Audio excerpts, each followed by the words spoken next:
एक तरफ अयोध्या में भव्य राम मंदिर बन रहा है तो दूसरी तरफ लखनऊ में योगी सरकार लक्ष्मण की मूर्ति लगवा रही है।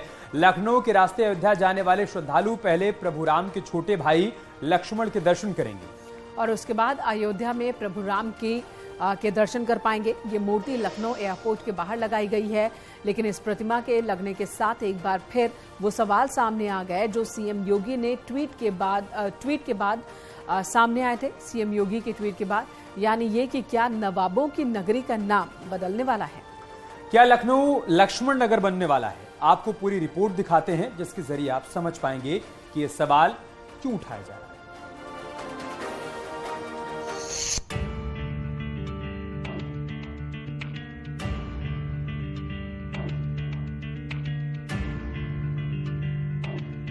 फैजाबाद अयोध्या हो गया, इलाहाबाद बन गया प्रयागराज और अब नाम बदलने की कड़ी में हलचल उत्तर प्रदेश की राजधानी के लिए शुरू हो गई है। क्या लखनऊ बनेगा लक्ष्मण नगर? नवाबों की नगरी का बदलेगा नाम।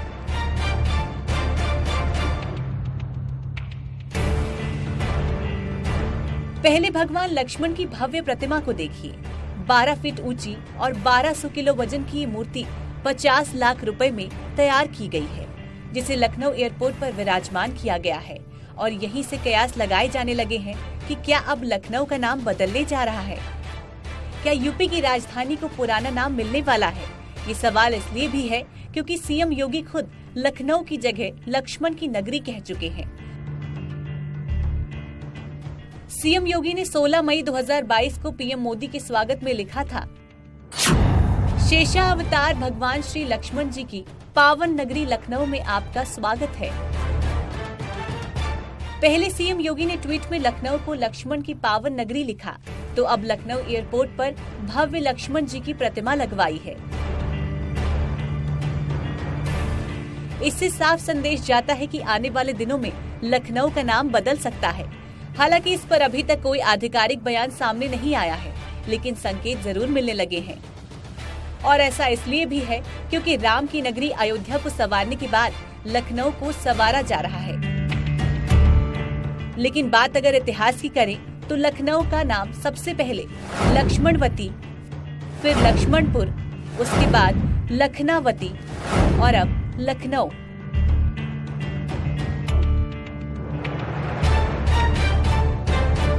तो क्या नाम बदलने की परंपरा में फिर से लखनऊ का नाम भगवान लक्ष्मण के नाम पर रखा जाएगा? क्या लखनऊ का नाम लक्ष्मण नगरी किया जा सकता है, या फिर लक्ष्मणपुर या लक्ष्मणवती, मतलब पुराने नाम फिर से शहर को मिलने वाले हैं? ये सवाल इसलिए भी है क्योंकि पहले सीएम योगी का शेषावतार भगवान लक्ष्मण जी वाला संदेश और अब लखनऊ एयरपोर्ट पर भगवान लक्ष्मण की प्रतिमा।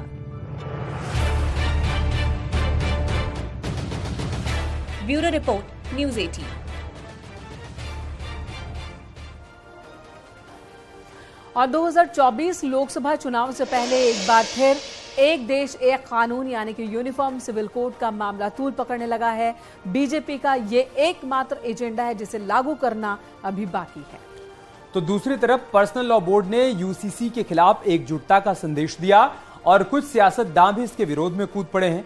आपको पूरी रिपोर्ट दिखाएंगे, लेकिन उससे पहले आपको ये बता देते हैं कि देश के सभी धर्मों के लिए एक जैसे कानून की मांग की जा रही है। तो इसके पीछे का आधार क्या है?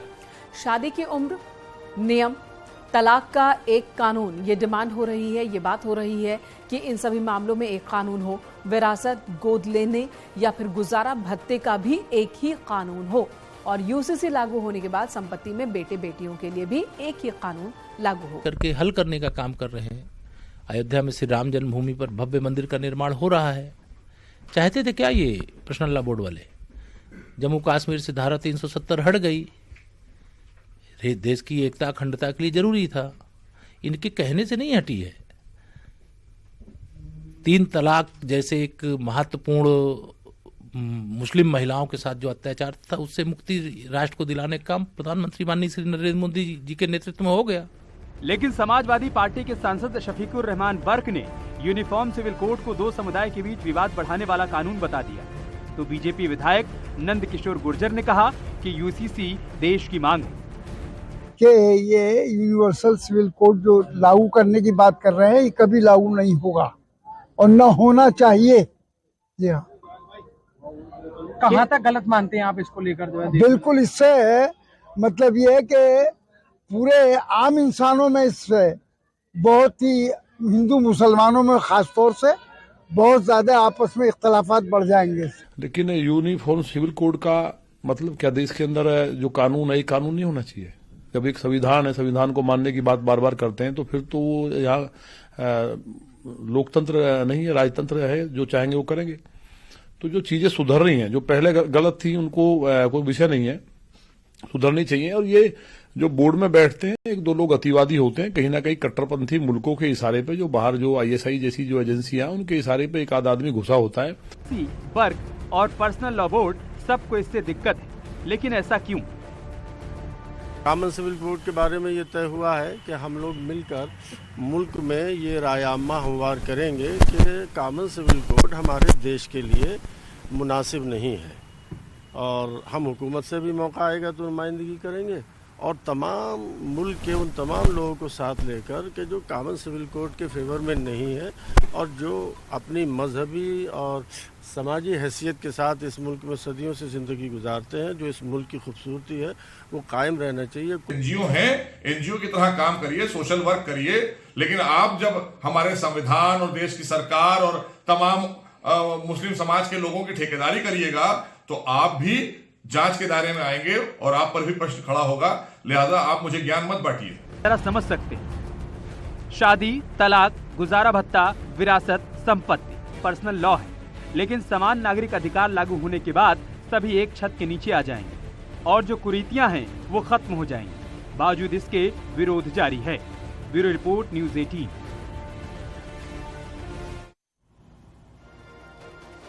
और चलिए आपको ये भी बता देते हैं कि यूनिफॉर्म सिविल कोड जरूरी क्यों है। तो इसके लागू होने से अलग अलग धर्मों में मैरिज कानून खत्म हो जाएंगे और सभी जाति धर्मों पर एक कानून लागू हो जाएगा।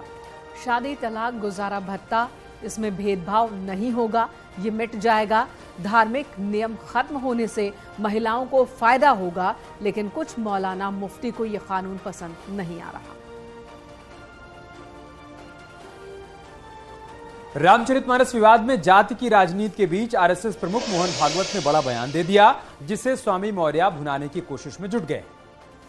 मोहन भागवत ने कहा कि जाति भगवान ने नहीं बल्कि पंडितों ने बनाई है, भगवान के लिए सब एक बराबर हैं। वहीं मोहन भागवत के इस बयान पर साधु संतों ने अब कड़ा ऐतराज जताया है। अयोध्या के संतों का कहना है कि गीता में साफ लिखा है कि श्रेणी भगवान ने बनाई है, पंडितों ने कोई श्रेणी नहीं बनाई है। वहीं कांग्रेस के वरिष्ठ नेता आचार्य प्रमोद कृष्णम ने भी भागवत के बयान पर ऐतराज जताया और साथ ही साथ अलग अलग तरीके से रिएक्शन सामने आए। हालांकि बीजेपी नेता मुख्तार अब्बास नकवी ने भागवत के बयान का समर्थन किया। उनका कहना है कि भागवत ने कुछ भी गलत नहीं कहा, वर्ण व्यवस्था लोगों की बनाई हुई है। मुस्लिम पर्सनल लॉ बोर्ड के सदस्य कमाल फारूकी ने भागवत के बयान का समर्थन किया है, लेकिन दूसरी तरफ एसपी नेता स्वामी मौर्य अपने विवादित बयानों पर कायम है और मोहन भागवत के बयान को अलग रंग देने की कोशिश कर रहे हैं। कैसे, आप इस रिपोर्ट में देखिए।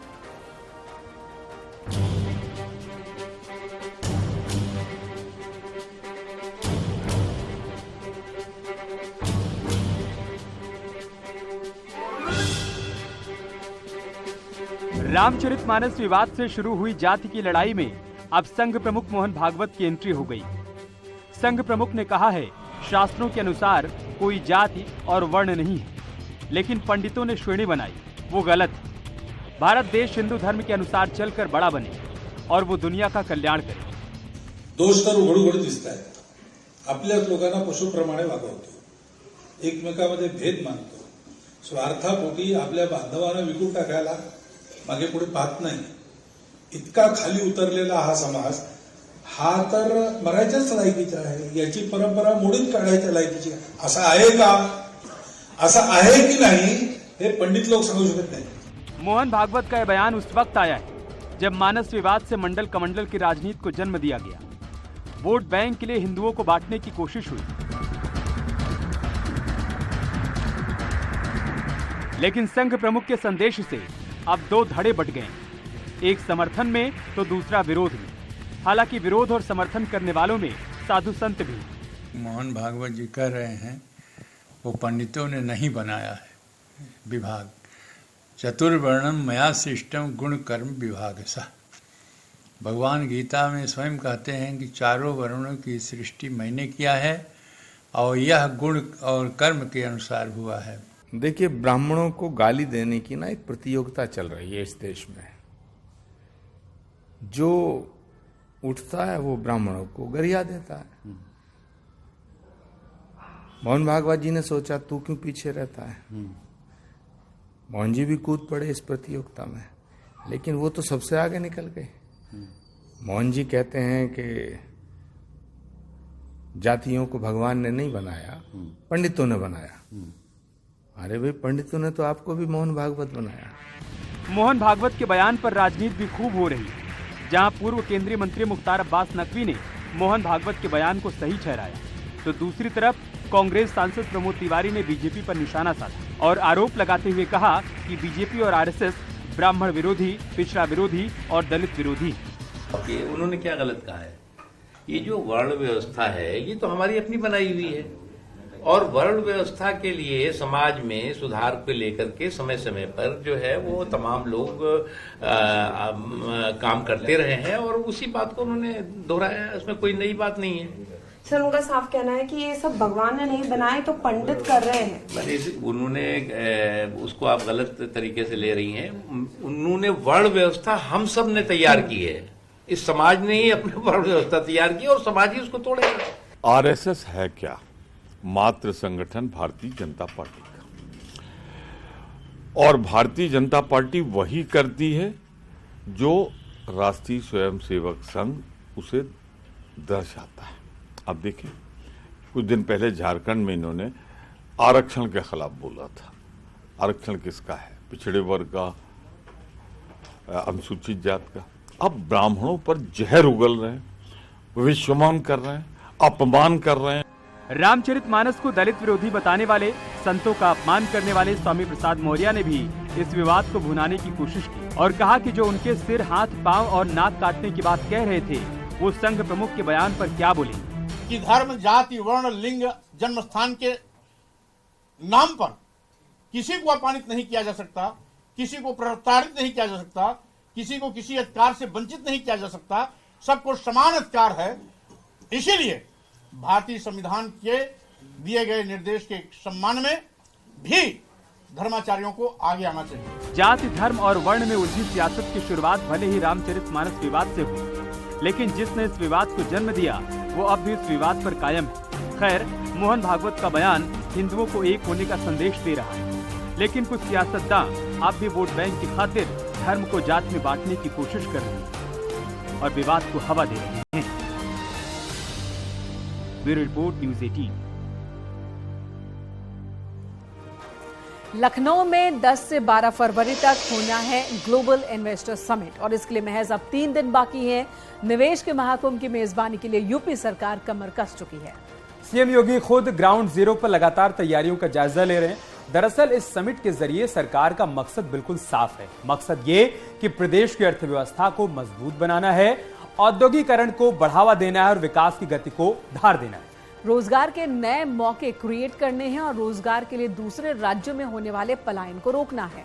आम जीवन को बेहतर करने के साथ ही बेरोजगारी पर चोट करना भी इसका एक उद्देश्य है।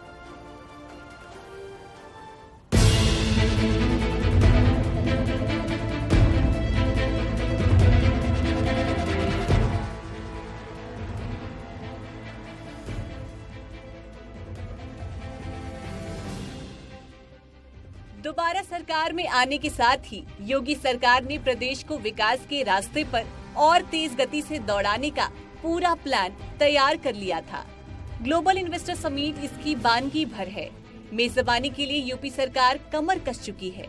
10 से 12 फरवरी के बीच होने वाले ग्लोबल इन्वेस्टर समिट का काउंटडाउन जारी है।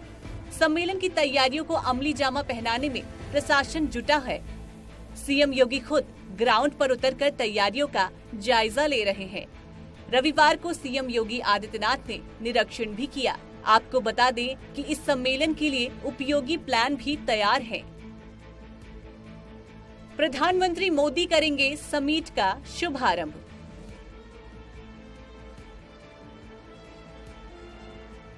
यूपी के सभी जिलों में एक साथ होगा निवेश। मुख्य समारोह से सभी जिलों को जोड़ा जाएगा। कार्यक्रम में युवाओं को भी आमंत्रित किया गया है।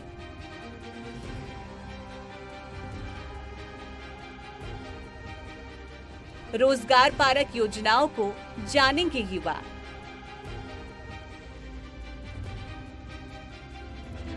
इस समिट के जरिए यूपी में करीब 21 लाख करोड़ रुपए का भारी भरकम निवेश हो सकता है। ऐसा होने से यूपी की इकोनॉमी 1 ट्रिलियन के पार चली जाएगी। साथ ही बड़े पैमाने पर रोजगार और विकास के नए अवसर पैदा होंगे। यूपी में कुल कितनी कंपनियों ने निवेश की चाह दिखाई है और कितने देशों से कितना निवेश प्रस्ताव आया है, इस पर एक नजर डालें तो कुल 13,000 कंपनियां हैं।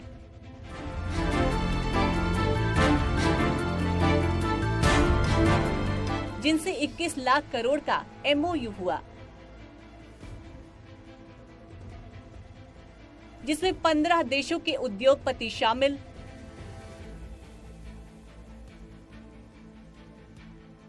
$1.81 लाख रोजगार की संभावना।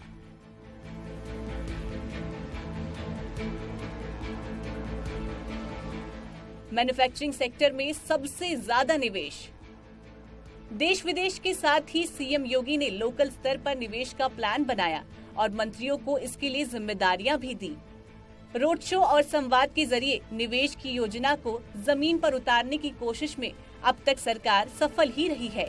बाकी 10 से 12 फरवरी को होने वाले ग्लोबल इन्वेस्टर समिट में तस्वीर और साफ हो जाएगी। Bureau report, news 18।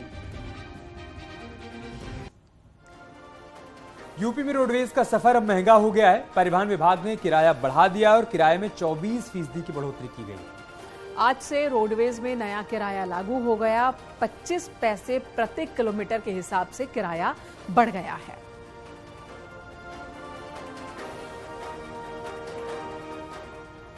हज के जायरीनों के लिए अच्छी खबर है, राहत वाली खबर है। नई हज पॉलिसी 2023 का ऐलान हो गया और हज के लिए मुफ्त आवेदन अब हो सकेगा। 50,000 रुपए तक की छूट मिलेगी। जल्द ही हज यात्रा के फॉर्म भी जारी कर दिए जाएंगे। ये बड़ी खबर, अच्छी खबर हम आपको बता रहे हैं। हज के जायरीनों के लिए राहत भरी खबर आई है। नई पॉलिसी की घोषणा कर दी गई है और इसके तहत हज के लिए मुफ्त में आवेदन किया जा सकेगा और 50,000 रुपए तक की छूट भी मिल पाएगी।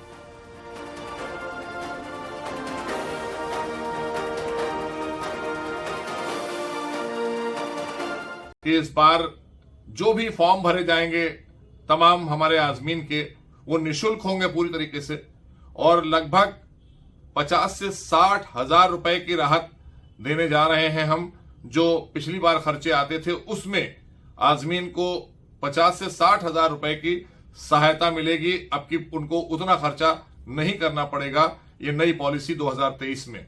और साथ ही साथ जो 45 साल से ऊपर की हमारी बहनें हैं वो अकेले आवेदन कर सकती हैं।